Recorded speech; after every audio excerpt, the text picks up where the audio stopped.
Hi, everybody. Analisa 6 here with the Lady of Leisure and the Sober Curator to bring you the October 2023 astrology forecast.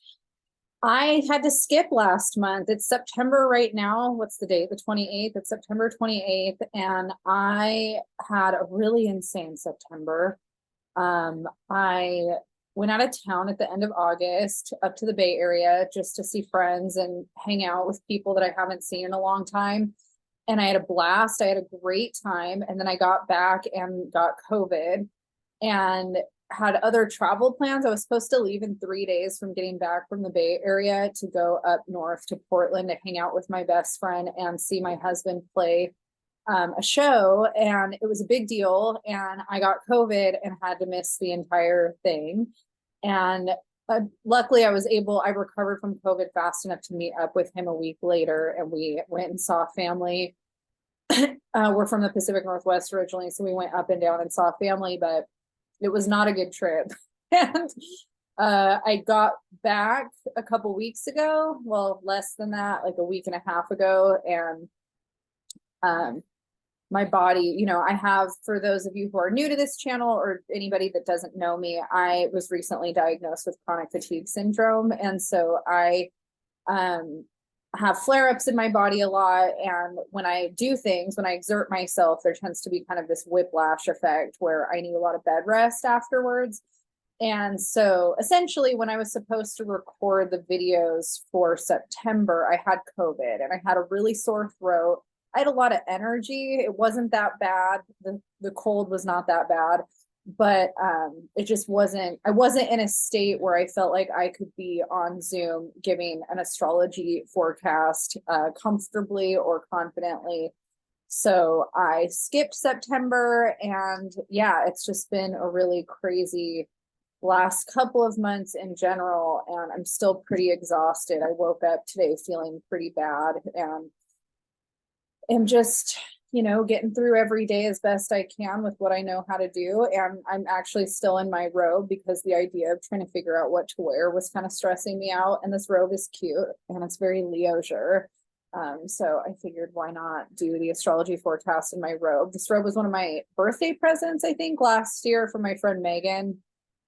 And it's by Brooke Linen. I believe it comes in a few other colors, but it's very cozy, and I'm not sponsored by them to say that, but just in case anybody is interested in where it's from or wants it. So let's go ahead and jump into October. For those of you who don't know, I have been doing astrology since 2016, the end of 2016. Always been interested in it, always loved it, but didn't really start to learn it until then. And when I do these forecasts, I don't do a lot of prep beforehand. I've got my materials that give me all the information. I just dive right in and talk about it. And, maybe in the future I'll prep myself more, but the prep is really exhausting. Usually by the time I'm done taking notes, I'm too tired and exhausted to actually jump on here and do a video. So I prefer just kind of finding out with you all how everything's panning out for the month. One of the things that I started doing over the last few videos was pulling up the chart, and so that's something that I am going to get up here for us, and we'll go ahead and start with October 1st. Let me get into sharing my screen here with you all, and it's kind of a mess, so let's see where we can get our chart back up. And I apologize in advance for all the crazy. Again, I don't prepare super in depth. I just jump right in.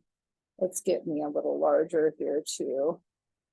Aha, there we go. Okay, so October 1st, let's go ahead and we're just going to check in with the ephemeris and just kind of go through each week and talk about what's going on. So one of the things that's happening on Friday, September 29th, it's kind of like a segue into October, is that Friday on the 29th, we have a full moon at 6 degrees of Aries. And that full moon looks like it's going to be making a conjunction with Chiron in Aries. Let's go ahead and go back to September 29th, just because I didn't cover September And so this is kind of a big deal. It's coming up tomorrow. I'm posting this video today. It's the 28th. We may as well start on the 29th. So we have this full moon hitting at 6 degrees at 2:58 a.m. Pacific Standard Time. So that's where I am. Okay, let's see here. I'm a little slow, so bear with me. Okay, so we have 2:58. That's at 2:45. We'll go ahead and jump to the time. Why not? I'm here. I'm doing it. Okay, 2:58 a.m. So let's go ahead and find our moon. So here's our moon at 6 degrees, our sun at 6 degrees. So it looks like the sun in Libra is going to be conjunct with Pallas Athena, which Pallas Athena tends to hold an archetype that's similar to Mars, but in more of a feminine way. So she's considered kind of a, it's Athena, the warrior goddess. And she also symbolizes wisdom, learned wisdom. And so we've got that conjunction going on. And then, the moon later in the day, I think, makes a conjunction with Chiron. So it doesn't make that conjunction until 10:45 p.m. But later at 10:45 p.m., the moon and Chiron are going to make a conjunction. And let's see what else we have going on, if anything. I'm probably going to be missing some stuff on this video because I try to zip through it a little bit faster, but it looks like we do have somewhat of a T-square happening between this moon and Vesta. Vesta's at 3 degrees in Cancer, so we have a cardinal T-square happening between the cardinal signs. And Vesta, the way that Vesta oftentimes feels to me, just based off of what I've learned and then my own anecdotal stuff, is that she has a really strong relationship to autonomy. And so even though there's some other, there's sacred sexuality and kind of the sacred flame and the guarding of the hearth in that way, there's also kind of this relationship to being autonomous and not necessarily reliant on anybody else. And so the thing that's interesting to me about that with Vesta kind of having that connection to autonomy is that Aries, the sign that the full moon is in, often represents kind of our individuation of self. And so Aries is the cardinal fire sign that represents the first house. The first house in astrology represents identity, our relationship to self, the personal relationship that we have to ourselves. And Aries is ruled by Mars, and Mars is that planet that often has this connection to how we are passionate and driven and how we assert our will and our energy. And it's also the planet that represents war, confrontation. So Aries being that cardinal fire energy represented by Mars, we can feel a lot of this kind of more fiery confrontational energy happening within the ether when the moon is in Aries. And moon in Aries, the moon represents our emotions, what we're feeling, all of that kind of stuff. And the moon in Aries is not one of my favorite placements personally. I'm not a huge fan of it because it can feel very volatile. A lot of if we have any repressed anger or rage or frustration, that can come up to the surface and we'll feel a need to express it. And for those of us that tend to kind of be triggered easily by aggression or confrontation or assertive energy, sometimes that is not fun for us to be around because that can also, dysregulate our nervous systems or make us feel kind of discombobulated. Anger can be sometimes very triggering, right? On the flip side, anger can be a catalyst. And also it's really important that we develop healthy relationships to anger where we are able to advocate for ourselves, stand up for ourselves, and express it in healthy ways.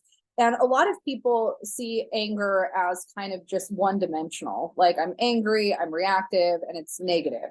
But anger can also be expressed in a positive way as well, where when we're upset or we need to advocate for something in our lives, we can actually make a lot of positive change. And not all anger needs to be expressed in a destructive way. There's a way to express anger that can actually be really constructive and move things along, or express energy in a way that's more assertive. It doesn't always have to be angry either, right? We could say I'm feeling anger, but we don't have to have this kind of explosive reaction that sometimes Mars energy is more prone to. So we could, on Friday at this full moon, we could be feeling a lot of those, kind of more intense energies.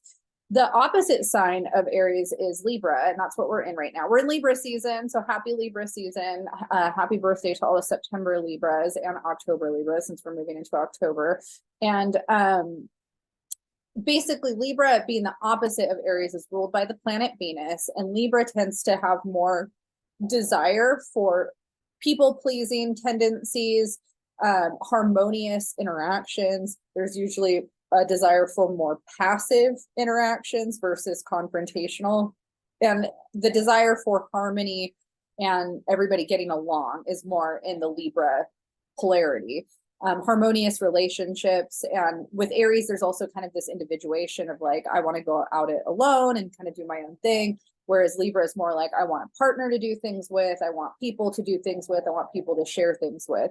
Now, these are generalizations of the archetypes of the sign. So if you're an Aries or a Libra and you feel like, well, I'm very autonomous and I'm a Libra and I have no problems with being confrontational, you're a multi-dimensional person. I'm not saying that all Libras are people pleasing and passive, right?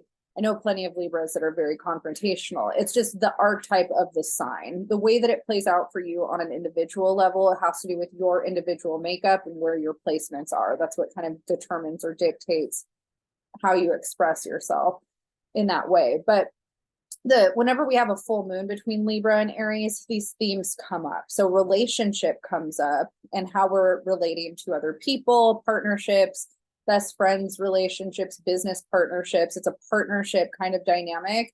It's how do we, relate? How do we connect?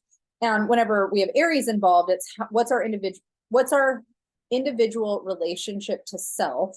How do we advocate for ourselves? How are we autonomous? How are we what's our relationship to anger? What's our relationship to action, and kind of how we assert ourselves, and all of those types of themes. And so and passion too, like what drives us, what makes us feel passionate. And so we have that full moon, and so those things are going to come up, and depending on where you have Aries and Libra in your chart, that'll kind of dictate where it's coming up for you in your chart. In this chart, it's happening in the 3rd house and the 9th house. The 3rd house represents communication, and then the 9th house represents also, they're so complex. Like, I'm trying to simplify this so I can move along through it quickly. But the 3rd house has a lot of representation: siblings, neighbors, communication, simplified learning. The 9th house is higher education. Astrology falls here. Publishing falls here. Teaching, learning, taking a class, teaching a class, traveling the world, learning from other cultures, spiritual studies, all those kinds of things. And so in this chart, that's where it's highlighted, but in your chart, it might be somewhere else depending on where Aries and Libra fall.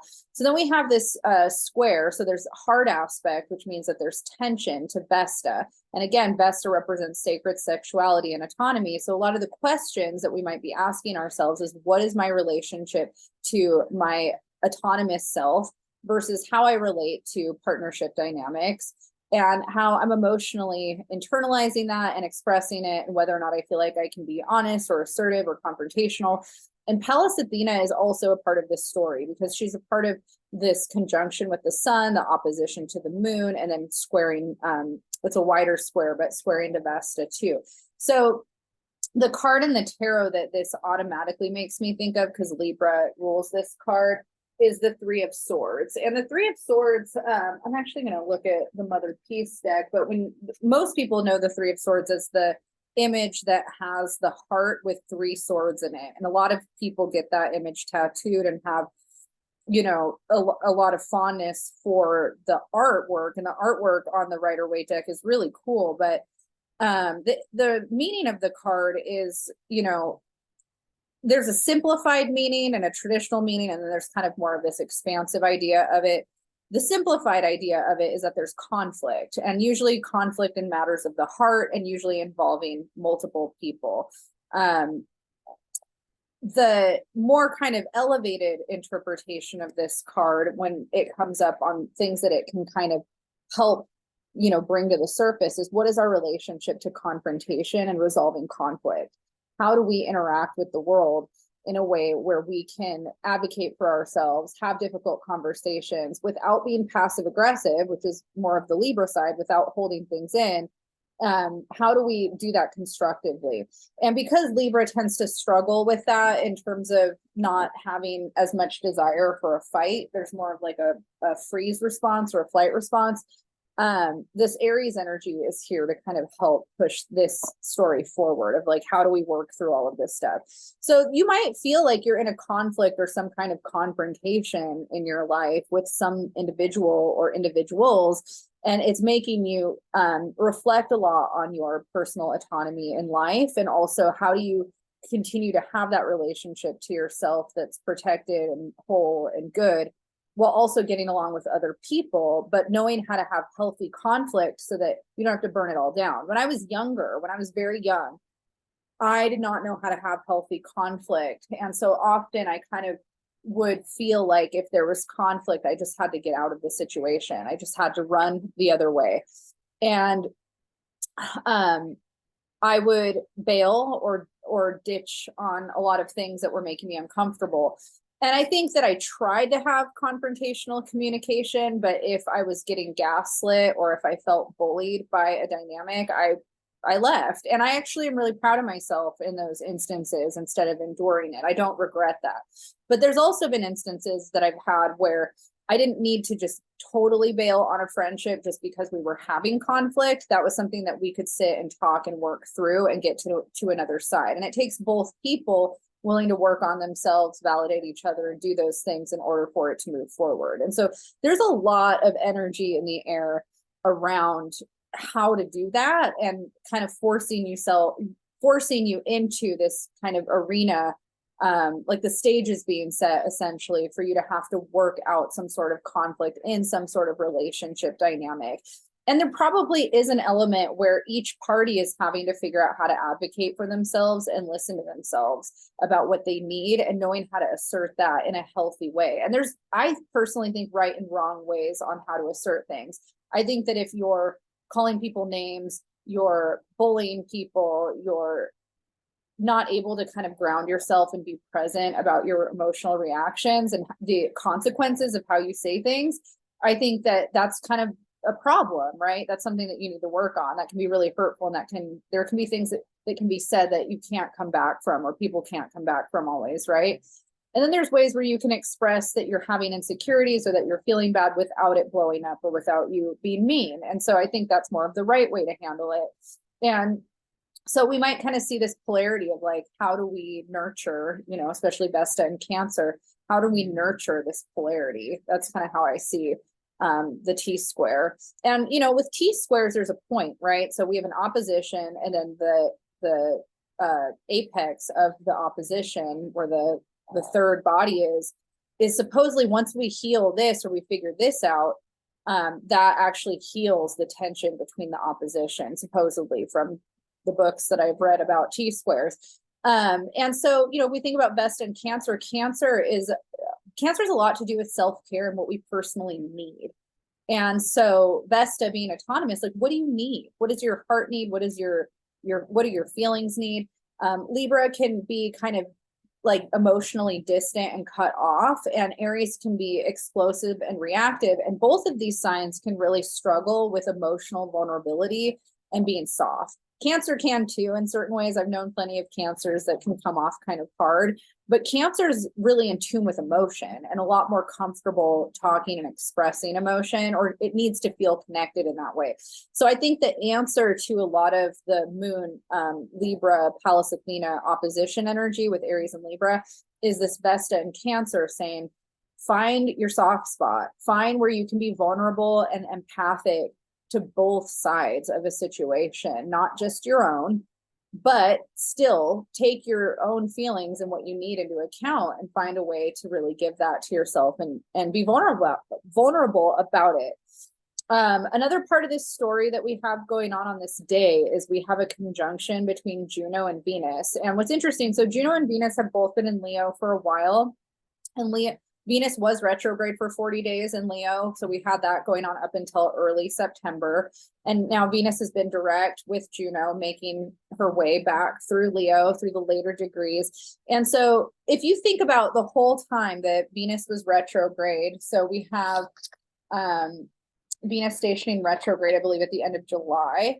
So that happened on July 23rd at 28 degrees. And so the last time that Venus was at 22 degrees was approaching the middle of August. So August 9th and 10th, Venus was at 22 degrees of Leo. And now here on September 29th, on this day of the full moon, Venus is now back at that 22 degrees of Leo. So go back to August 9th and 10th and see what was happening in your life and see kind of what you were working through during that time.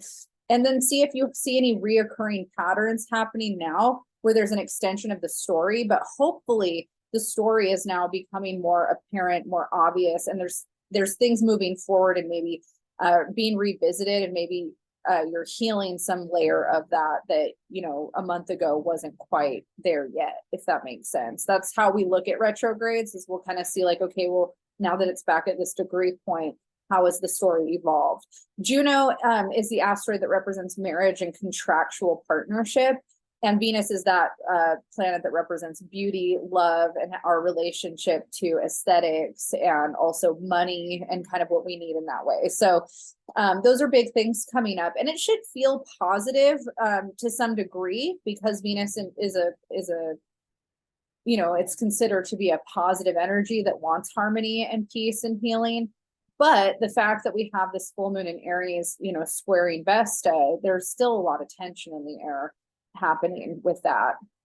I'm trying to see if there's any, I'm sure there's other things that I'm missing, but let's go ahead and just start moving into October, because that was still in September, but I didn't really get to talk about it because I didn't do a September video. So I felt very much like I needed to address kind of what's happening at the beginning of, well, the end of September, beginning of October. And the thing that's interesting too is if we just want to talk about the last day of September before we get into October, on September 30th, we have a pretty large day of transit. So we have the moon, you know, making a conjunction to Chiron. And again, you know, Chiron represents the wounded healer. And so Chiron and Aries, you know, wounds around identity, wounds around self-expression of identity. Leo's more about self-expression of identity, but we still have, you know, Venus and Juno here in Leo, and they're making a trine to that North Node, Moon, and Chiron conjunction happening. And so self-expression of identity is a huge theme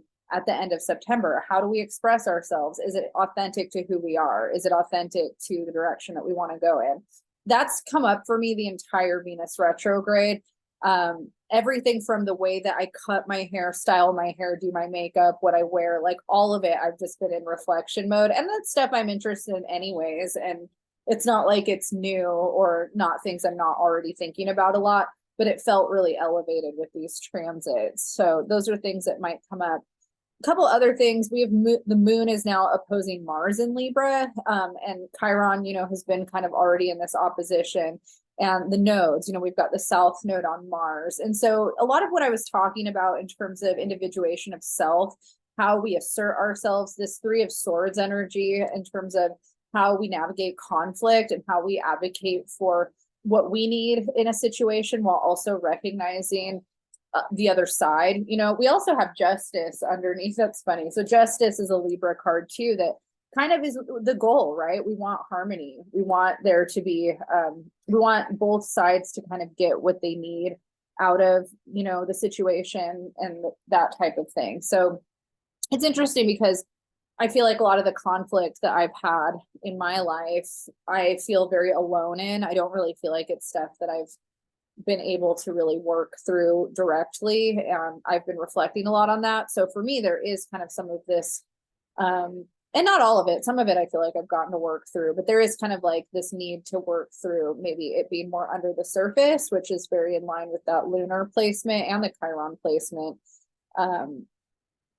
The thing that Mars and Libra can do too sometimes is a tit for tat kind of dynamic where there's always kind of this need to one up the other person. Well, you did this to me. Well, you're mad at me for this, but you did this, like that kind of dynamic, or flipping it, you know, like flipping and saying, well, I'm not going to take accountability or responsibility for myself because you're also, you know, doing this over here.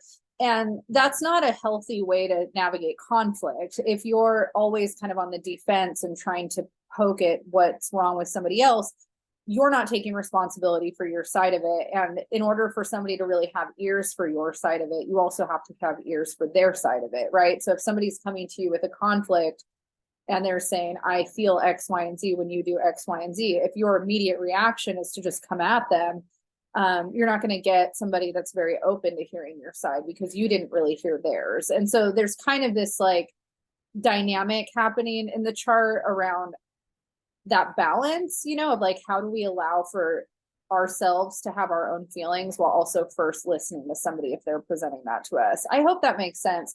I've done a lot of work on myself around this stuff and with other people. And I think that a lot of us go through these dynamics, these social dynamics. I think it's just part of human nature. And I think we're all at different levels in ourselves of where we're at with it, where our maturity is, and, you know, kind of what we're working through in that way. One of the things that's also kind of interesting in this, and, you know, it's also worth noting that Mars is in detriment being in Libra because it rules Aries. And so Mars is the ruler of, you know, this moon Chiron energy, but it's in detriment, right? So yeah, it's an interesting chart right now. And then we have Mercury at 22 degrees of Virgo at the same degree as Mars. And, you know, Mercury in Virgo is very logical and analytical. We also have, you know, there's a lot at 22 degrees. We've got Uranus at 22 degrees Taurus making a trine to Mercury. And then we've got these semi-sextiles between Mars and Juno. And so Mercury's kind of here also saying like, hey, we really need to talk about this and work this out in a grounded way. What are the facts? You know, that's a joke that my husband always makes of me. I have Mercury in Virgo, so he's always laughing at me because I'm always like, well, what are the facts? You know, and that's kind of how I ground myself as I look at what happened, you know, like, well, what is actually happening? Not just, you know, I'm very into expressing my feelings and talking about the way something makes me feel, but then also bring it back down to earth and say, well, what's actually happening, right? This to me feels very messy. Like this feels like a very messy time for probably a lot of people in terms of what they're feeling or what they're going through.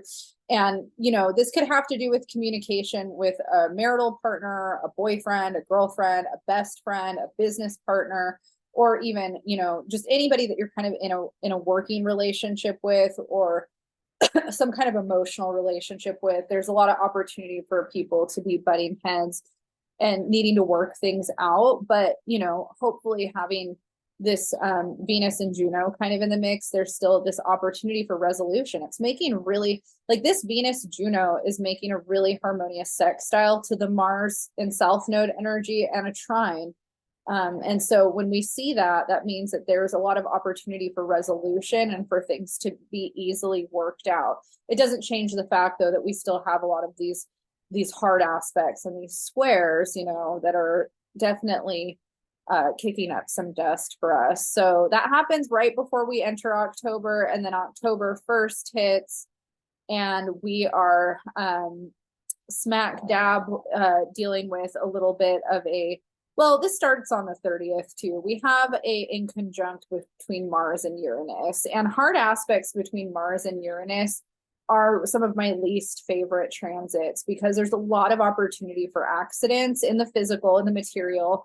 There's a lot of opportunity for just weird things to happen that just feel totally out of your control. Uranus is the planet that represents chaos and destruction, revolution, and change. And so again, sometimes there's that thing where sometimes the change or the destruction that happens is good, right? Like sometimes it's exactly what we needed. We needed something catastrophic to happen to move us in a direction in life we didn't really even know we needed. But in the moment when it's happening, it can feel horrible. It can feel absolutely awful.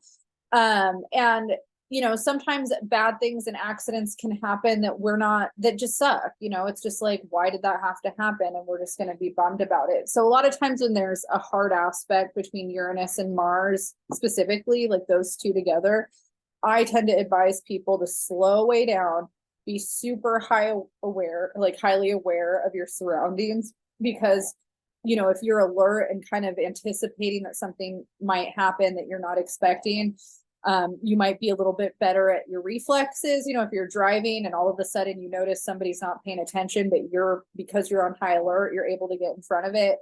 You might save yourself from something, you know. And I'm not one of those like doom and gloom astrologers where I'm trying to put fear into people, but I'm definitely one of those people where I've been doing this long enough where I've definitely taken certain transits like, it'll probably be fine. And then something happens where I'm just like, why didn't I take this more seriously? I knew what was going on today, you know? So this is kind of what I consider a stay-at-home day, which I'm kind of bummed about because I'm not going to be home. I'm going to be out of town and driving on a freeway where a lot of accidents happen. So it's good for me to know when these things happen because that's how my brain works. It doesn't prevent me from living my life, but it definitely makes me more hyper aware where I'm like, okay, there's probably going to be a lot of fuckery around this time. And we just came out of a full moon. We're still technically in the energy of the full moon. And again, full moons tend to kind of raise the energy around where things get a little whack. So we've got some whack transits and we've got the full moon energy. The moon is going to be in Taurus at this point and will also be making a hard aspect to the sun. And then it's going to be making a conjunction to Jupiter. I actually really like the moon in Taurus. It's exalted in Taurus. And so hopefully the moon being in an area that's less reactive and intense than Aries gives us a little bit more of that grounded energy. And conjunct to Jupiter, I mean, Jupiter's got aspects to it that can be difficult and challenging as well, but Jupiter is considered to be a good fortune energy, and it's expansive and kind of pushing us into more expansive territory. So hopefully it's an abundant time, even if there's some stuff, hopefully there's some good fortune or some abundance tied to whatever might be happening that feels really unfortunate. That's kind of what I'm hoping. But I always try to see the positives, because it would be easy to just look at negatives, but there's always a silver lining or a positive. Both my parents are very optimistic, positive people. It's so good for me because I tend to be a little bit more nihilistic and negative, and they're so good at always seeing the silver lining, and it's definitely helped me. I'm really good at doing it for other people, but for myself, I tend to be a little bit more negative about things. Okay, so let's go ahead and go to the first, I guess it's the first full week. So the 2nd through the 8th. So we have a lot going on in October. On this day, Mercury is going to make an opposition to Neptune. That's the main transit. The moon's going to make a lot of aspects to a lot of things. I'm not going to get too into it. So if I did everything the moon hits, then we'd be here all day. So I'm just going to talk kind of about the major transits, but the moon will enter Gemini by the end of the day and leave Taurus. And then we have the Mercury opposition to Neptune. And, Mercury's been making an ingress to this opposition for the days before. And so we're already kind of feeling this energy. But Mercury opposite Neptune can really enhance our disassociative qualities. So when we don't want to look at reality or we don't want to face facts, we want to live kind of more in how we feel in our imagination and be kind of more drawn to disassociating from reality. Like this is a transit where Neptune's kind of enhancing that energy. However, Mercury is in its domicile sign of Virgo. And so Mercury in Virgo does bring this element of logic and practicality to the table, which is great. So it's really up to us on which side of the polarity we lean into. Of course, I prefer to do both and balance it out. And this is coming from a Pisces moon who has Mercury opposite. So if you're able to kind of harness that logical energy of Mercury and Virgo and practical energy while benefiting from the enhanced imaginative dreamer quality of Neptune, there's a lot of fun things that you can do. It's really good energy for creating art. If you're a creative writer, this can be a really good energy for enhancing your writing and your abilities to tap, more into that channeling kind of energy where, if you're like doing art or writing a song or working on music, sometimes it feels ethereal, it feels cosmic, like you're channeling, like it's not yours necessarily, you're like channeling this energy from somewhere. That's very enhanced with this opposition. And, we've got the semi-sextile to Juno and Venus still going on, Lilith in there too. And then that's making it in conjunct Neptune. Sorry, I shouldn't say that. Neptune is making it in conjunct to Juno and Venus too. And it's squaring Uranus. So again, a really good opportunity for tapping into creative energy. On the flip side, I'm in recovery. I've been sober almost 8 years now. And this is, presented on the Sober Curator, a recovery lifestyle magazine, webzine. And I always think it's important to talk about the transits where we're more likely to want to relapse or go into a dissociative state where we're drawn to things like alcohol or substance abuse. And Neptune is the planet that rules alcohol. And so, those of us that do really enjoy disassociating from reality and used to use drugs to do it, we might feel that resurgence of energy during the beginning of October where we just want to get away from practical reality and do something. And so art and anything that kind of expands the imagination is a really good time this is a good time to kind of lean into those things. But if you start to feel yourself feeling triggered, like I want to reach for the bottle, this is also a really good time to lean on support systems, call your friends. If you have a sponsor, call your sponsor. Make sure you have those things on hand for you in case you're feeling like that. I started painting this year, and I have been gifting some of this stuff, but it's been really therapeutic for me when I feel the need to kind of disassociate. I've had a lot of anger come up too throughout this year around my health stuff and just things that have happened in the past that I feel like I'm still processing. And painting has been so therapeutic for me in terms of working through those feelings and getting my creative juices flowing. So the beginning of October is a really positive time for that. Tuesday the 3rd, we have Mercury and Virgo will still be in this opposition, and then it's going to also be making a trine to Pluto. And Pluto is at 27 degrees Capricorn right now, retrograde. And so, Pluto is the planet that represents death and rebirth. So there's a transmutation, transformation quality to the energy.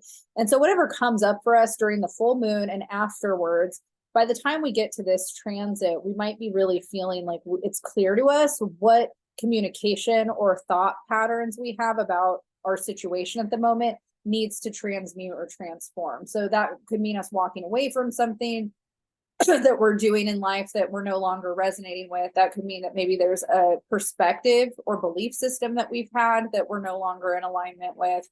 Maybe we feel like we're ready to do some deep shadow work on something from our past that we know we need to heal. All that kind of stuff could be coming up for us at this time. Venus is also this day going to be making an inconjunct to Neptune and Pisces.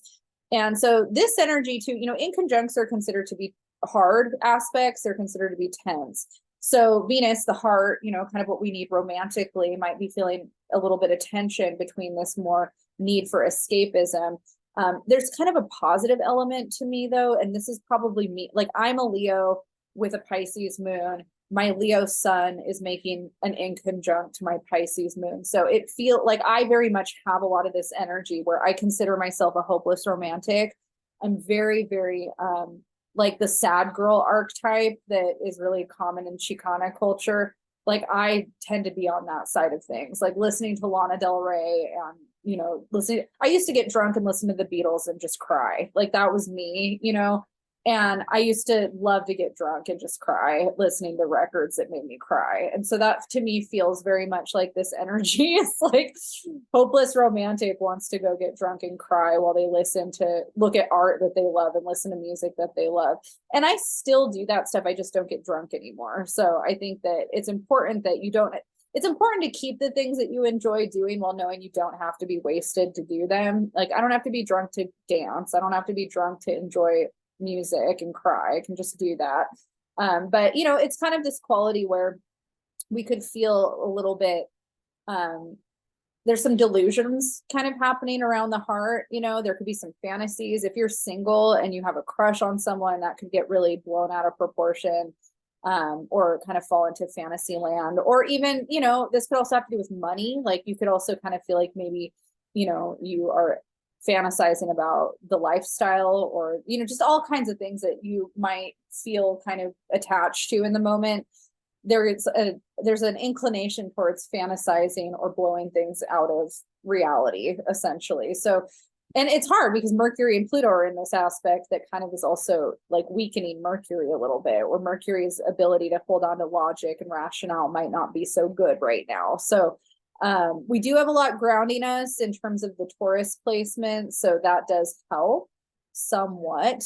It's not like there's nothing here to ground, but it's okay to lean into art and fantasy and the imagination, but maybe just be mindful of how you're doing it. It's safe to do it through art and music and movies, but you know, if you end up kind of calling up an ex-boyfriend or putting yourself in a situation with someone that you are not ready for, like those are the kinds of things that you want to be mindful with, because the energy could lean towards that. Or relapsing with alcohol, like that's also something where you could be more susceptible to.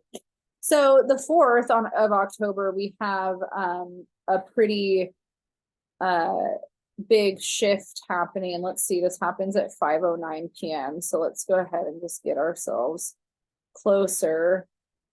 Oh, I didn't even move forward to October 4th. We actually need to get to October 4th. Let's get over to 5-ish. So this is not, well, I guess I need to actually get the right time. So we're going to have Mercury entering Libra on this day. So Mercury's been in Virgo for kind of a while because Mercury stationed retrograde in Virgo in August. So we had Mercury in Virgo a longer period of time than it normally would be. And now it's finally moving into Libra. And so Mercury is going to be stationed in Libra, it looks like, until October 22nd, and then it'll enter Scorpio. And so, you know, we'll have a couple weeks here. And Mercury in Libra, you know, I think is a really positive energy coming out of a lot of this conflict and tension, because like I said, you know, Venus is the ruler of Libra, and Venus wants harmony, peace, resolution, things to feel balanced and fair and easy. You know, the Justice card is, you know, ruled by Libra. And so there's this opportunity for us to move maybe into this more fair communication or rational communication that has to do with seeing things from both perspectives, not just our own, not just through logic and what are the facts or what's rational, but kind of bringing more of the heart space into it, and maybe bringing a little bit of detachment into it. Air signs are known for being more detached in general. So a lot of times, like water and fire signs will feel like air signs are not, like they don't feel or don't have enough passion or feeling in certain ways about things. This is a very big generalization, because of course we all have mixtures of everything, but sometimes like there can be a coldness that air signs have. And so Mercury in Libra, that communication style can sometimes feel cold to people. But the thing about it that's also really nice is sometimes it brings more of a lightness. You know, fire signs can be very intense. And sometimes that more passive, detached energy can be really nice. It can feel more airy and floaty. And Libras are really fun. Libras like to party. They like to have a good time. They like to joke. They like to laugh. And so Mercury in Libra could also bring some more of that lightness and humor into the mix, where Virgo can be kind of a little too, you know, matter of fact, I guess, in a certain way. And this is not to slight any of it. I think all of it has positives and negatives. It's just saying that, you know, if we've been kind of in this get it done practical mode and we've been going through some tension, Mercury in Libra might give us kind of a little bit of this airy lightheartedness that we need. And maybe we start to kind of detach from some things that have been on our plate that have been requiring a lot of our attention, that maybe now by this point we're starting to get to kind of move away from. So I'm looking forward to Mercury in Libra personally. It's not, you know, my favorite Mercury placement, but it's definitely something that I think we're all going to be feeling better with after such a long Mercury and Virgo kind of retrograde thing that we were in. On Thursday, let's go back to one day there. Okay, Thursday on the 5th, we're going to have the moon entering Cancer, and then we're also going to have Mercury making a hard aspect to Saturn and Pisces. So Mercury in Libra is going to make an inconjunct to Saturn and Pisces, and then Mars in Libra is going to make an inconjunct to Neptune and Pisces. So we have Mercury and Mars in Libra making inconjuncts to Saturn and Neptune and Pisces. And so again, you know, those are hard aspects, and the moon's entering its sign of domicile, Cancer, where, you know, every time the moon's in Cancer, I just want to stay home and do a self-care day. I really don't want to interact with the world. I feel very much like I want to just nurture myself. And, you know, Saturn in Pisces and Neptune in Pisces can also kind of bring up some of that desire to disassociate and, you know, be in your feels and connect to yourself on an emotional level spiritually. And Mercury and Mars and Libra have more of a social energy. It has more of this kind of energy of needing to connect with other people. So we might feel a little bit torn, you know, around this time, where maybe we feel this need to really nurture our spirits and our hearts and do some self-care, but we also might feel a need to be social and to connect with other people. And we might be kind of figuring out how can we do that in a balanced way. That resonates for me a lot, just how I feel right now, but it seems like that's going to be elevated at the closer to the end of the first week of October. And then when we get to the 6th, we're also going to have a hard aspect between Venus and Pluto. So Venus in Leo is going to be in conjunct with Pluto and Capricorn. And obviously, because Venus and Juno have been in this kind of little conjunction together, Juno's a part of that as well. And so again, you know, Pluto being that planet that represents death and rebirth, and Venus and Juno having to do with our relationships, you know, and energy around relationships, we might really be feeling like something in our relationships needs to change or transform. Something needs to die, and not necessarily literal death, but a metaphorical death. Like maybe we've been in a dynamic with somebody that's just, we're done, we're over it, and it's time to move on. And maybe this whole time we've been having conversations about it and communicating about it. And now it's kind of like, okay, we're at this, you know, point where we're ready to really figure out what needs to be done. You know, and the moon's going to be in Cancer still. And so the moon in Cancer has that quality of vulnerability and needing to talk about what your emotional needs are in a situation. And it's possible that, you know, you're in a space where you feel easily hurt. It's really easy to take things personally with the moon in Cancer and to be easily hurt. But maybe there's an opportunity with some of this Mercury, Mars, Libra energy that we had, kind of helping us to find words, I guess, to express that with another person. All right, let's go ahead and move on to the 7th. I can feel my body starting to tell me that it needs to stop. So I might have to take a break and come back, but I'm going to do my best to get through this quickly.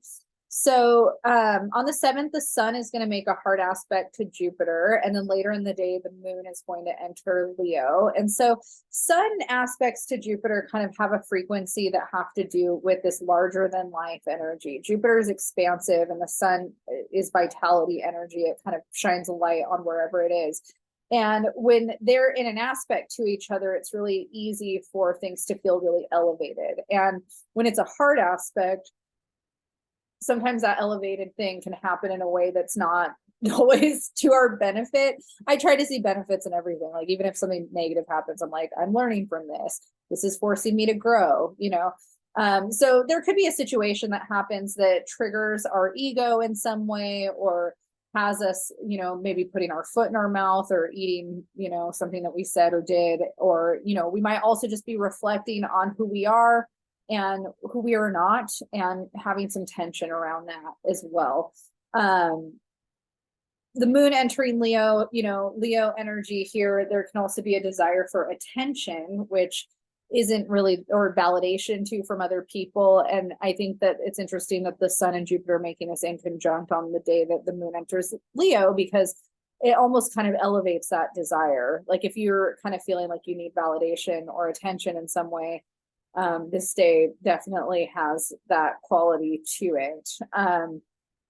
Let's go ahead and move on to the next day. So on October 8th, we're going to have Mars making a square to Pluto in Capricorn, and then Venus is going to enter Virgo. So Venus, this is the last day that we have Venus in Leo, and then it enters Virgo at 6:11 p.m. So let's just talk about how long Venus has been in Leo. Venus entered Leo in June of 2023 on the 5th. And so we've had Venus in Leo since June, July, August, September, and then, you know, the first part of October, and now she's finally moving into Virgo. So it's interesting because, you know, we've had a really specific story for the summer pretty much in our lives. And now we're finally moving out of that story into a new one. And, you know, Venus being that planet that has to do with what we need in relationships, what we need, just, I'm going to try to see if I can get this closer to when she enters. Did I do it? I feel like I just went really far.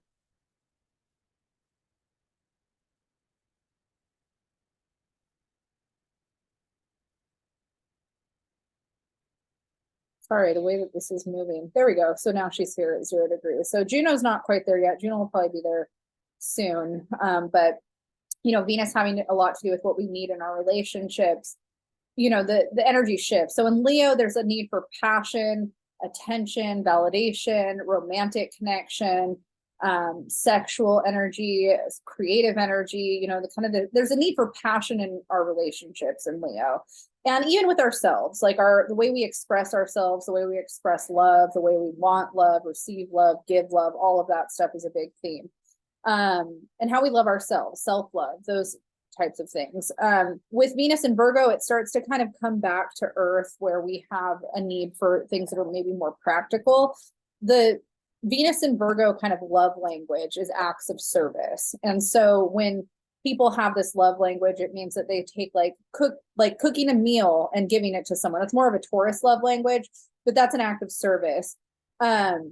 Cleaning the house, you know, taking the garbage out, getting chores done or errands done is more of like the acts of service for Venus and Virgo. And so while we have Venus and Virgo, we might feel kind of like the to-do list and the things that we need to get done, the chores, the errands, those things are really important to us. And then the way that we're connecting with our partner or people that we live with or shared spaces, how we're of service in that way and how other people are of service to us in that way might be something that we're reflecting on or thinking about, that's impacting us for that time. So Venus is going to be in Virgo for the rest of October, and it won't enter Libra until November. So we have an opportunity with Venus in Virgo to really get on top of things, especially with our health. Virgo also is related to our health and how we're managing nutrition and routines. This is a really, really good time if you want to start a new health regimen or workout routine or something like that. This amplifies that for you. So that's also really positive. If the end of the year is something where you're feeling like you need to be more health conscious, that's definitely supported. Mars squaring Pluto, another day here where, you know, I would say take it slow and be mindful, because there's definitely opportunity for things to kind of be tense and hard and for things to go wrong. And so that's also something that you just want to be mindful of. We have a pretty big stellium happening in Libra. There's a lot of Libra energy happening. And so a lot of opportunity for us to work on, you know, how we're relating to others and, you know, our communication with other people, how we're asserting things that we need while also listening to other people, all of that stuff. All right, let's get to the second week.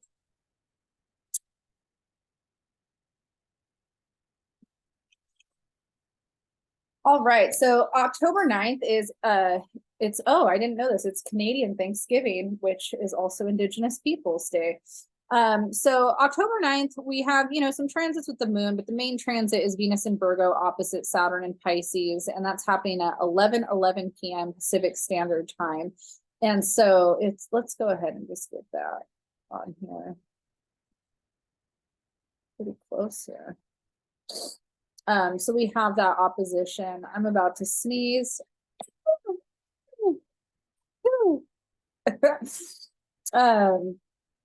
I'm still having like some COVID. Like I don't have COVID anymore on a test, but I'm still having the like remnants of some of the stuff. So it's been annoying.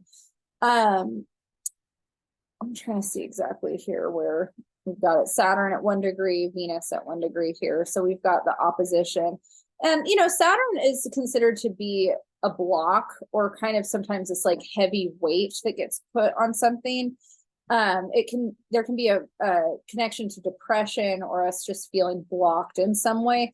But Saturn also represents energy that feels more grounded or authoritative. And so again, like this is where when we have these oppositions, I always think we have a lot of opportunity to choose how we let the opposition affect us. And so Saturn and Pisces, there's a lot of opportunity here for growth creatively and spiritually. But if we're fighting that growth, then it's going to feel like a block. Then it's going to feel like this is being imposed upon us, right? And Venus in Virgo wants to take more of this practical approach to whatever we need in that way, right? So I guess like an example, regulating the nervous system is a great example. I have a very dysregulated nervous system a lot of times, and the work that it takes to regulate it sometimes feels like too much work, too like that in itself makes me feel dysregulated just thinking about what I have to do to get my nervous system more regulated. So it's kind of this weird little cycle where I know, okay, there's these things I have to do to make myself feel more grounded. Sometimes the idea of doing them feels counterproductive because it's going to exhaust me, but it actually will help ground me, which then in turn after the fact will make me feel better. And so that's kind of like the Venus process of like, okay, there's this very practical, logical approach to getting to this feeling that I need to have. And, you know, the Piscean energy, sometimes we don't want to do that. We just kind of want to live in the fantasy or live in the, you know, this more kind of just like not, we want to live in the feelings. We don't necessarily want to do the work to make it happen. And so, you know, Saturn in this opposition with Venus, there might be an opportunity for us to kind of balance that dynamic out. And also too, Saturn being opposite Venus in terms of our relationships, we might also experience some more things that come up that need to be worked on, you know. So if you're starting to communicate certain needs in the relationship, and you know, maybe it has to do around errands, chores, things, you know, that you need to do around the house, and you're having some tension in terms of how to find the middle ground with those things with the other person, those are things that could come up as well in this kind of time period that this is happening. Let's go ahead and move on to the next day. So October 10th, Pluto's finally going to station direct. So Pluto will leave retrograde. And then we also have the moon entering Virgo, and we have the sun making an opposition to Chiron. And so sun opposition to Chiron, wounds around identity come up. We might be feeling insecure. This could also bring up, like if you're somebody that has a tendency towards imposter syndrome, that's something that could come up that needs to be worked on. Another thing that, you know, happens with Pluto direct is if we look back on when Pluto stationed retrograde, and again, Pluto tends to be the shadow work that we're, you know, either doing or not doing, but it's things in the subconscious that, you know, are transmuting and, you know, we're kind of working through under the surface. Pluto stationed retrograde May 1st, the beginning of May. And then we have Pluto stationing direct in October. So think about what's been happening for you under the surface or in the subconscious from the beginning of May till now, and see if there's a cycle that you're in that you're kind of watching change before you and transform. So those are things to kind of pay attention to. And look at where Pluto is in your chart right now in terms of transiting, and that'll be the area of your life that maybe you're experiencing that transformation. Again, Pluto's really slow, so that transformation happens over years. It's not overnight, but the retrograde can kind of create these definitive markers on when something's more poignant at certain times. Let's go ahead and move on to the 11th. So October 11th, we have Mars entering Scorpio at 9:04 p.m. So we can see that here, it's at 0 degrees. And Mars is, so Mars rules Aries, and then it also rules Scorpio. So Mars is entering its home sign of Scorpio. And so all of the scorpionic themes are starting to kind of come up for us at this time. You know, we're not in Scorpio season yet, but we're going to start feeling some of that Scorpio energy. And Mars in Scorpio has a lot to do with directing some of that Plutonian energy that I was just talking about, where the ability to transmute and transform is elevated. So if there's things in life that we're ready to say goodbye to, walk away from, you know, things that we're ready to let die, you know, figuratively, metaphorically, Mars is kind of here to help elevate that. Mars is also really good in this area in terms of ramping up our sexuality, our connection to our divine, you know, kind of sexuality, creativity, energy in that way. So if you feel kind of like you're desiring more sex in your life, I mean, that has a lot to do with where it's hitting in your chart, but that can also be kind of elevated, the libido, you know, that kind of energy.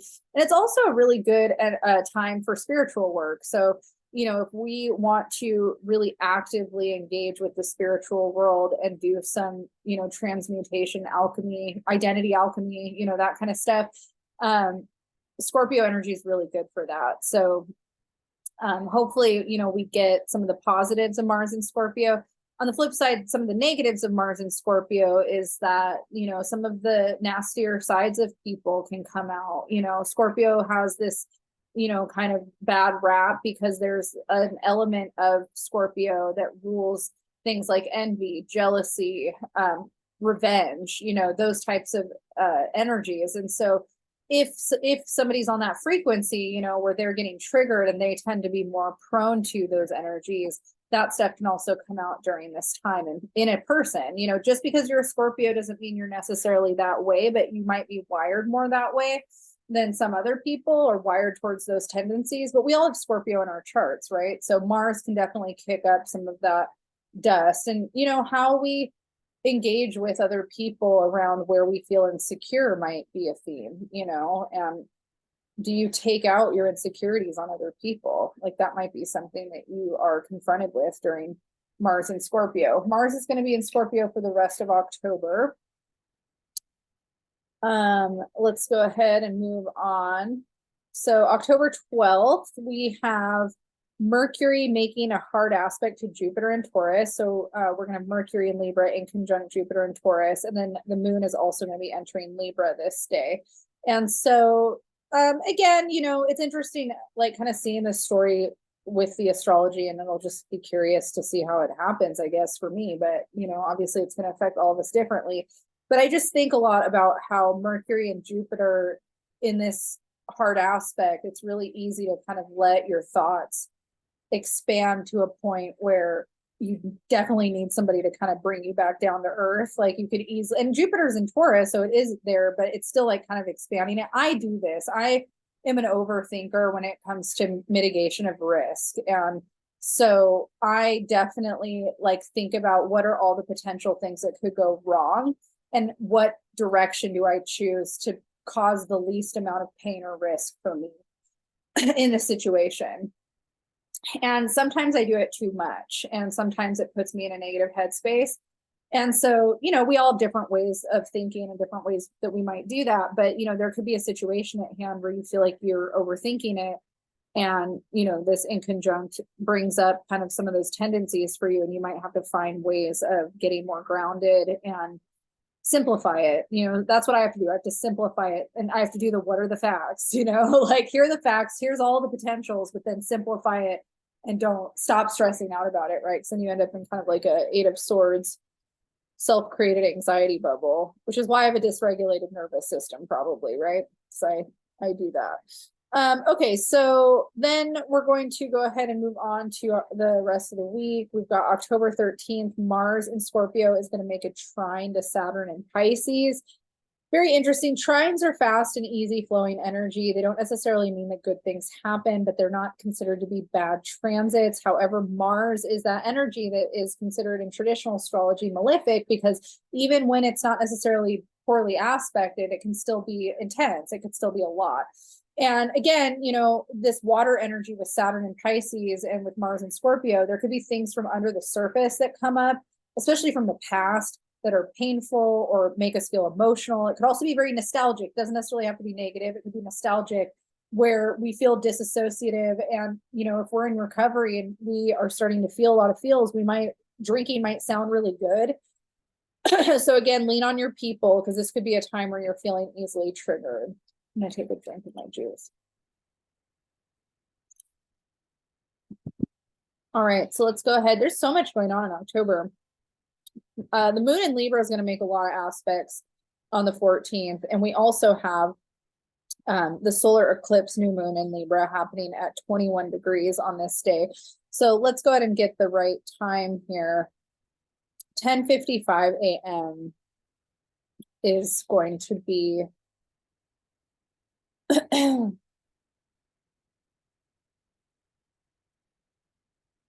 we're at.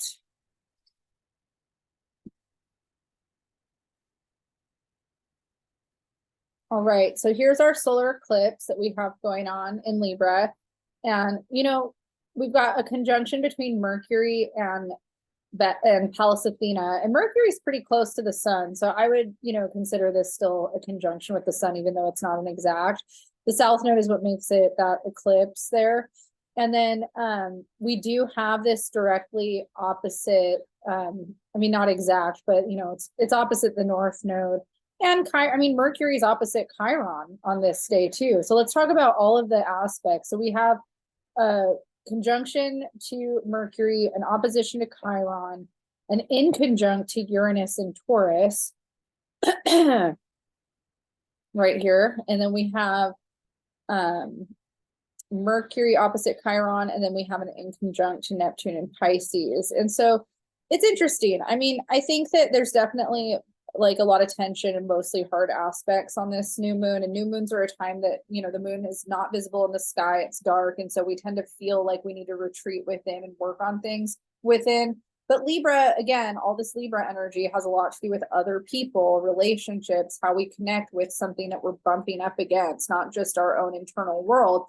But we also have the Aries element that does have to do with ourselves and how, you know, how are other people affecting us and triggering our wounds and all of that kind of stuff. And how do we work through it? How do we communicate effectively through it?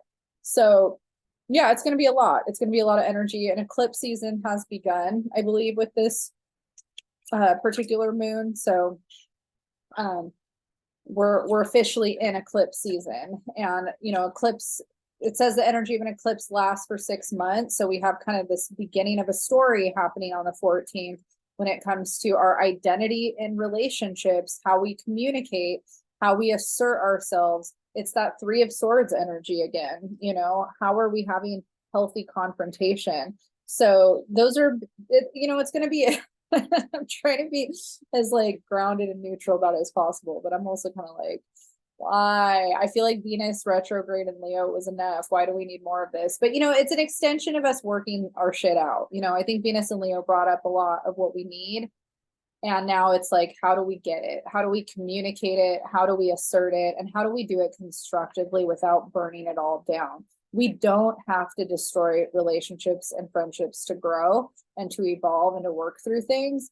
We can find ways to grow and evolve and move forward with people. And maybe we just have to redefine the nature of how we connect with them. So those are big themes. Juno is still in Leo here too at 28 degrees. So I feel like we're still working through some of that energy. Of course, Venus is the ruler of this stellium on the solar eclipse, and she's at 5 degrees of Virgo. And so hopefully some of this Venus energy will help bring some practicality a little bit. We can only hope. Right, let's see here. We've got on the 15th now, this post kind of new moon energy where we might be feeling drunk from everything, even if we don't drink. I woke up feeling hungover today and I was like, this is so not fair. I've been sober almost 8 years. It's so not fair when I wake up feeling this way. So annoying. But you know, that's what chronic fatigue syndrome does. And stress, I think, just stress in general. All right, so Sunday the 15th will still be kind of in this haze of the new moon, and then the sun is going to be making it in conjunct to Uranus and Taurus as well. So, you know, I actually don't mind sun aspects to Uranus because I feel like, you know, I'm one of those people where I really love the rebirth and reinvention of self. And so there might be kind of this cracking egg feeling where we feel like a new self after everything we've been through this year is ready to emerge. And this Uranus in conjunction might just be what we, you know, this new moon with this sun, you know, in conjunction to Uranus might be what we need. The moon is also going to enter Scorpio on the 15th. So it will still be in the new moon kind of vibes, the balsamic kind of vibes a little bit. I'm sorry, not balsamic, waxing. This is what I get for not doing this often enough, but you know, we'll start to kind of feel more of the waxing energy as we are leaving that new moon. The balsamic moon, I think, is on the 12th. So that day, we're definitely, the day that Mars enters Scorpio on the 12th, we're going to be in that period where we really want to retreat, not do anything. Okay, so let's get out of this and go to the next week. October 16th is on a Monday, and we don't have any exact major transits outside of some transits with the moon. So let's move on. That feels nice. On the 17th, we're going to have Mercury in Libra making a hard aspect to Uranus and Taurus, and then the moon is going to be entering Sagittarius. And so that hard aspect, you know, again, I personally am not too anti this in terms of the fact that we might be growing in some ways around our communication that's needed. However, you know, we are not in Mercury retrograde, but when Mercury and Uranus have some tense aspects, it feels like Mercury retrograde. Like there's definitely stuff that can happen with technology and communication and plans that goes awry due to unexpected circumstances. So those are things definitely to watch out for. October 18th, the sun is going to make an inconjunct to Neptune. We've talked about Neptune being kind of the energy that has to do with our desire to escape reality and connect to art, music, those types of things. And Sun in Libra, Libra also being ruled by Venus, loves art and connecting to things in the world that are fun. And so I think that this, even though it's a hard aspect and we could easily become ungrounded and disassociative and delusional, we can also channel a lot of fun here if we do it in the proper way. October 19th, Mercury is going to also come and make an inconjunct to Neptune and Pisces. So again, another opportunity for either way, great creative energy or totally delusional thinking. So watch out for that. Also, again, you might feel like relapsing is more like you feel more inclined to disassociate. So lean on your people. And then the sun is going to make a conjunction to Mercury. So we have a Cazimi happening on the 19th.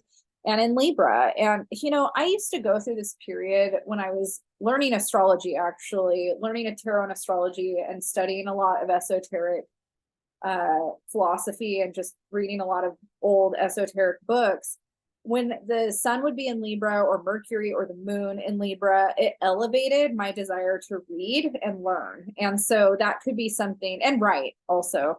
So that could be something that if you're more prone to being drawn to those things, you could feel that way during that Cazimi. All right, Friday the 20th.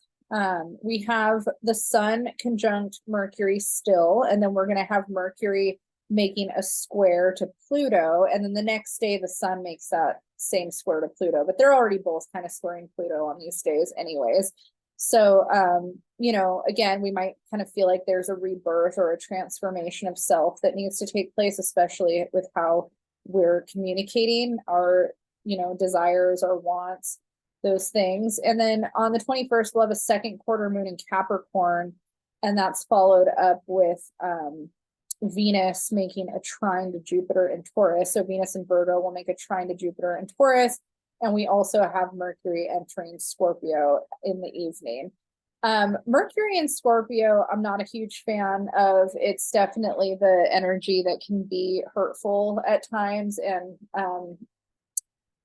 there's a quality to Mercury in Scorpio that feels kind of like a bully or manipulative. So we might be in a period of having to recognize those traits within ourselves or up against it in somebody else and having to navigate it. We also might be working through deeper feelings of, you know, the shadow qualities of Scorpio, you know, like jealousy, envy, resentments, vengeful feelings. And that might be something that we have to sort through with whatever circumstances bringing that up for us. The moon also enters Aquarius this day. Venus trine Jupiter in earth signs I really enjoy and really like, especially when it comes to material abundance. So this is a good energy for getting finances in order. It would be easy to spend a lot of money during this time. So that's something to be mindful of. It's also a really good time for decorating or redecorating, or if you've been thinking about changing your looks or your hairstyle, or you want to do something with your wardrobe, that kind of stuff is really positive. It's also really positive for nourishing yourself with comfort food and things like that too. Very big Empress energy. The Empress card in the tarot is how that energy feels to me. Let's go ahead and move on to the 22nd. So we have Mercury making a trine to Saturn in Pisces. So Mercury in Scorpio makes a trine to Saturn in Pisces. Great investigative energy here. I mean, that's more so when Mercury is doing that with Pluto, but I just intuitively feel like if there's been something that you've been curious about and needing more of kind of a like sleuthing energy with it, Mercury and Scorpio is also really good with that. And then Saturn elevates the intuitive quality. So if there's something that you've been feeling in your gut that you want to know if you're right about, that would be a day that maybe the truth kind of comes to fruition. It's also really great for creativity, very harmful for people that might relapse. So again, those are things that you want to be mindful with. And, again, we're more prone to delusions of, whatever. I don't, not necessarily grandeur, but just delusional thinking and, emotional communication too. All right, so the 23rd is the magical day that we enter the sign of Scorpio. So Scorpio is the fixed water sign that rules the 8th house. That's the main transit that we have on the 23rd. The 24th, the sun in Scorpio is going to make a trine to Saturn. And so again, this could be a really positive time for us stepping into our own authority and our own power. Scorpio has a relationship to power and kind of feeling more dominant and in control of our lives. And that might be an energy that's very needed after the summer of the Leo retrograde and all the Libra Aries conflict energy that we were feeling. Maybe it's time for us to really transmute where we've been and let it go and move into this next chapter kind of more clear on who we are. And it looks like too, the moon enters Pisces this day. So we have a lot of water energy going on. The moon's going to be making a lot of aspects to all of the earth and water signs. All right, so on the 25th, there's no major transit, just more lunar energy. And then on the 26th, the moon is going to enter Aries. And we have Venus making a hard aspect to Chiron in Aries. So Venus and Virgo will in conjunct Chiron in Aries. So again, we might be reflecting on things about our identity and our autonomy, and then the practical ways with Venus and Virgo that we can work on healing some of those things. Friday the 27th, we just have a couple transits with the moon in Aries. And then on Saturday the 28th is where we have a lunar eclipse happening at 5 degrees of Taurus. So that's going to be at, it looks like 1:24 p.m. So let's go ahead and get that going. And I'm sure I've made some mistakes today or not talked about some big transits, but there's only so much I have bandwidth for with how poorly my body is doing. So I'm just doing my best here. But okay, so the lunar eclipse will happen at 5 degrees. And let's go ahead and see what else is happening here. I know I can just look in the book, but I also like just taking it all in. So we have, it looks like a sextile between the sun and Juno. Juno is now entered Virgo. So Juno and Venus are now both in Virgo. And then we've got the sextile happening. And sextiles are harmonious. So I think that, this is a really good opportunity maybe to work on connecting with your partner in a way that you feel, you're able to get on the same page about mundane things that need to get done, potentially acts of service, and how that affects you. We also have the moon making a trine to that energy as well on this day. And again, eclipses also are considered to be really intense. There's a lot of astrologers that say don't manifest during an eclipse and don't, do certain things during an eclipse because of how intense and powerful the energy is. I'm not of that ilk, but, to each their own. Either way, it's intense. There's intense energy here. And so we might be feeling a lot of intensity. We might be feeling a lot of pressure to accomplish something or get things done with some of this earth energy. We've got the Taurus stellium happening that, could kind of enhance our ability to influence or change something about our material world. The moon is exalted in Taurus. It likes being in Taurus. It does really well in Taurus. And so, we might also feel like we just want to do things that are really comforting and nurturing and grounding to us.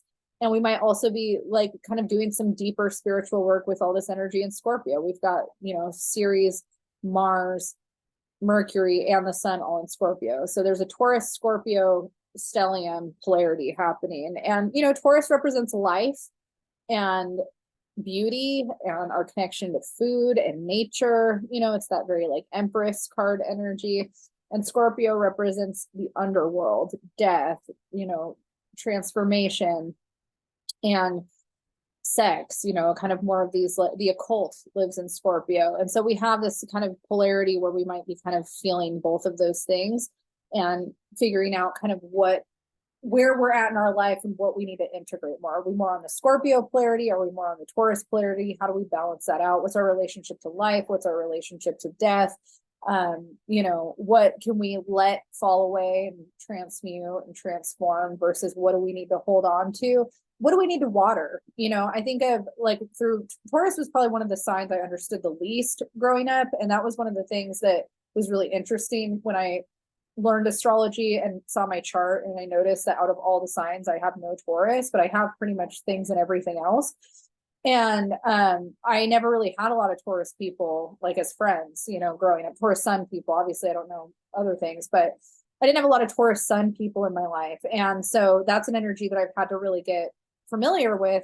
I've had a lot of Scorpios in my life. I tend to be more on the Scorpio side of things. My sun is in the 8th house in Placidus, and I have Pluto in Scorpio. I'm that generation. And so, you know, my South Node is conjunct my sun in the 8th house. So 8th house stuff tends to be very, and that's what Scorpio rules. And so I tend to be drawn to a lot of other 8th house people and Scorpio people. And so, you know, I'm very comfortable with Scorpio energy, but Taurus energy has been a lot for me to learn because it's stable, it's grounded. I don't want to be stable. I find it boring. I want to be crazy. Like I want to burn everything down and start over. Like that's very much how I am. You know, I'm like, if I don't like something, I'll move on. I don't want to sit in one place for too long. And my illness that I have, plus my marriage, plus, you know, certain things that have happened in my life have actually helped me see the value in staying put and slow life. Like Taurus is like kind of the tortoise is how I feel. It's okay with just kind of grinding away and doing the work and chipping away and being slower with things. So I've learned the value of that. And we don't really live in a culture that, you know, promotes that or talks about that. There's a lot of, you know, hustle mentality. And I think the thing that, you know, I've seen a lot of influencers get mad at some of the anti-hustle stuff because there's a lot of influencers who built their livelihood and their brand on hustling and being a hustler, you know, in terms of the grind and working hard and productivity culture. And now that there's a lot of people that are developing chronic illness because of that, there's a lot coming out talking about the downfalls of that mindset of hustle mentality and hustle culture. And one of the things I get annoyed about is when we go to these polarities or these extremes. And I think that there's nuance to everything, and there's a time and a place to everything. And there's also life circumstances where we don't have a choice. And so if you're able to live a slower life, sometimes that's a privilege. So not everybody has the choice to not hustle, right? So if you're in a position where you have to hustle, it's probably better for your mental health to pay attention to positive hustle things that kind of paint productivity in a positive way where you're like, yeah, I'm going out and getting it. But if you're developing a chronic health issue because of how much you're hustling or your inability to stop and sit in your feelings and stop and appreciate things in life, if your hustling is getting in the way of developing meaningful relationships, taking care of yourself, you know, all that kind of stuff, then you might need to start learning the other polarity, right? And so I think that while I don't associate Scorpio with hustling necessarily, I associate Taurus with slow life and Taurus also with hustling. I mean, Taurus works hard. There's a lot of Taurus people that are go, go, go, go, go. But I think the archetype of Taurus is learning how to be grounded and chip away at something. Doesn't necessarily have to happen in this like crazy on steroids kind of way that I think Americans tend to internalize because we kind of don't have a choice. We've been taught to do that. So I think some of those themes might come up for us. The other relationship that Scorpio and Taurus have to the world is pleasure. So, you know, in Scorpio, there's kind of this spiritual pleasure and also kind of, you know, sexual pleasure, that type of stuff. And Taurus has a similar connection. Taurus is ruled by Venus. So again, you know, there's this connection to physical touch, sensuality, beauty, expression through that.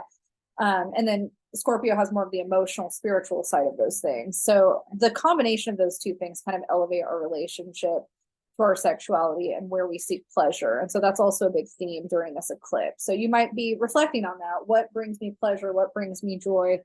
And, you know, how do I create more of that in my life in a productive way?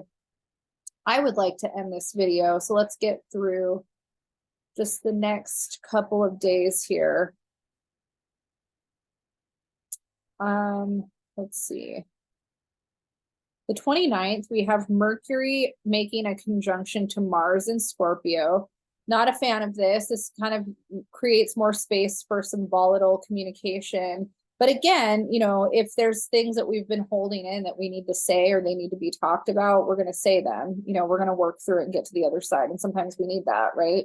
We need to be mindful. Check yourself before you wreck yourself. That is this transit for sure. And we're still in the wake of the lunar eclipse. So, you know, you need to be careful. I'm not a fan of the end of this year. What the hell? Why is everything so intense? Okay, like after COVID, like, do we really need more intensity after 2020? Like, give us a break.